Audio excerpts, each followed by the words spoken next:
Hello everyone, Suntide here. So, YouTube just recommended me a video from a certain YouTuber called 10 Things You Didn't Know About the Longsword. Now, I know the YouTuber is not the best, but as a Longsword main, I had to check it out. And it was worse than expected. Rather than make a Reddit post that no one looked at though, I thought I would make a better video that no one looked at. And since we're on YouTube, I thought the best way to do this was via a numbered list. So, let's get started. Number 1. You actually get an extra hit if you finish your mount on the monster's head. If you play the Longsword, I'm sure you've seen the mount finisher a billion times. You slash 3 times, you stab your sword in, you pull out, and you jump off. Well, for some reason, if you're on the monster's head, the finisher actually deals 2 hits. This is a decent amount of damage, but more importantly, the extra hit actually charges your spirit gauge way more than most normal attacks. So, if you finish on the head, you should have a full gauge, which means you can draw into your Spirit Blade combo, get the full Roundslash, and get your Longsword to the next level much more easily. Number 2. There are 4 different ledge attacks. So the jumping splash is the obvious one. You jump off the ledge, press triangle, and you do your normal vertical aerial attack. This does a bit more damage than your normal step slash, and some good mounting damage, but it's not really anything special. If, on the other hand, you press R2, you can do 3 different types of attacks depending on your spirit gauge level. These attacks also do extra damage if you have some spirit left over. So first, with no bar, you do your jumping Spirit Blade. This is basically like your Spirit Blade 1 in the air. If you land, and you keep pressing R2, you'll do your Spirit Blade 2, then your 3, and so on. With white or yellow bar, though, things get a bit more interesting.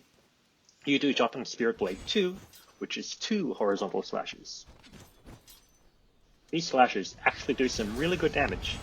The second slash does almost as much damage as the Spirit Roundslash, and it comes out way faster. Also, after your Spirit Blade 2, you can skip to your Spirit Blade 3, which is a really good shortcut to get your Longsword powered up. Your fourth and final edge attack is your jumping Spirit Blade 3, which is basically the same as your jumping Spirit Blade 2, but lands an extra attack at the end. This is actually really, really good. The third hit of your jumping Spirit Blade 3 does even more damage than the second hit of your Spirit Blade 2, but comes out just as fast. This is actually your highest DPS move as a Longsword. If you land it twice, you do just as much damage as your Spirit Helm Breaker, and it's more than 3 times faster. And you don't lose a bar. And it stacks with Airborne. But how do you use Jumping Spirit Blades so much? Well, number 3. Jumping Spirit Blades 2 and 3 are actually double jumps.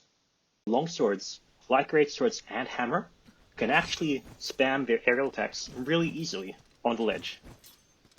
With a Longsword, all you need to do is to make sure you have at least 1 level in your spirit gauge. Once you do, you put your back to the edge, roll off it, press R2, and that's it. It's crazy DPS, especially if you're on red. If you want to trivialize the run, get to red with a pitfall trap on the ledge, spam your jumping Spirit Blade 3, and you'll do some absolute crazy damage. Number 4. Just some quick facts about Spirit Charge. So, a certain other video did mention that hit zones do change your spirit gauge charge when you attack. This is actually a pretty good point, so I just want to emphasize that again. Depending on your sharpness and your monster's hit zone value, you can get somewhere between a 10% bonus to your charge or 50% penalty. So if you swear you should have had enough gauge when you finish your combo, but you don't have enough, well, that could be why. Just make sure you're attacking the weak point when you're charging. Also, different gauges do last a different amount of time. So white lasts 195 seconds, yellow is 135, and red is only 60 seconds. So be careful about that. Another fun fact is your attacks that normally use up spirit actually give you spirit if you have no spirit, but they do less damage. This isn't too useful, unless of course you're spamming your aerial Spirit Blades. Since each hit of your aerial Spirit Blade charges your gauge by 20% each, you charge it a lot. Notice how my first use doesn't actually do that much damage, but it does charge my gauge enough for the next 2 to hit some really high numbers.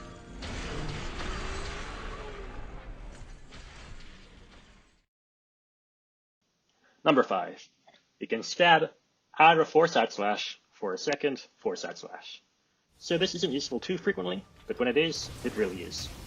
It's not something I've done too much, so here's a brief clip from a Korean speedrunner, who I believe is called Hamo?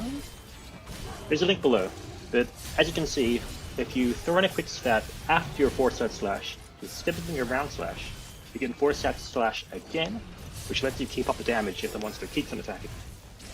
And it looks very cool.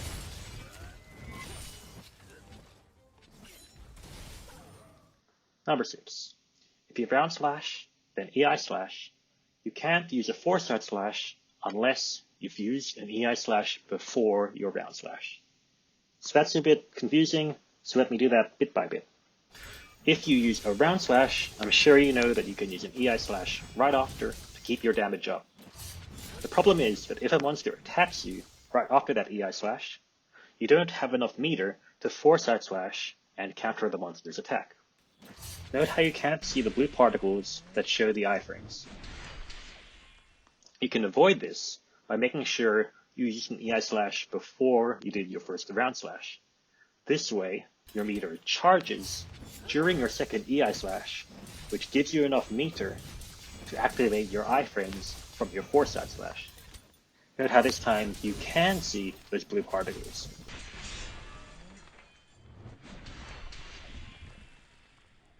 Basically, the moral of this story is to make sure you don't Foresight Slash after your EI Slash, after your Roundslash, unless your Roundslash came after another EI Slash. Number 7. You can special sheathe in the middle of your grounded Spirit Blade 3. So this is pretty useful sometimes, as Spirit Blade 3 is one of your slowest attacks. Press your normal special sheathe command during your attack, and you'll end it early and go straight into your defensive stance. Number 8. Foresight Slash gives you super armor, and it can kill you. So basically, if you use the iframes from your Foresight Slash, you have super armor for a full second after invincibility. This basically means you'll fully dodge the first attack, but every other attack after will still deal damage, even if you don't get knocked out. So this is good most of the time, because it means you can get your Foresight Slash off, but this can kill you, even through Temporal, if you have low enough health. So be careful. Number 9. The Evade Window skill and the Evasion Mantle actually increase your iframes for your Foresight Slash. Every level of Evade Window gives you 2 extra frames, while having an Evasion Mantle gives you 60 total frames of invincibility. This is pretty good, as the normal roll is only 13 frames. If you take an attack at any time in those 45 to 60 frames, you get your microwave ting and can activate your Spirit Roundslash.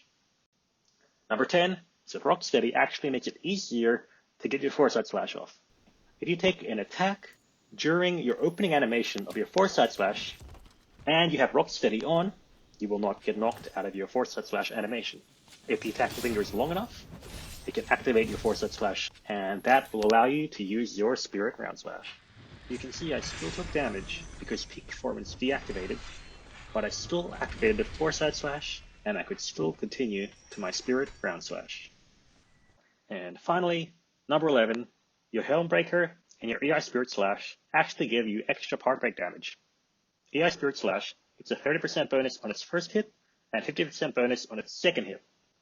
Meanwhile, your Spirit Helm Breaker takes about a 10% penalty on its first 6 hits, but its 7th and final hit does triple your part break damage. Overall, this means that the Spirit Helm Breaker does about 20% extra part break damage than normal, which is pretty nice.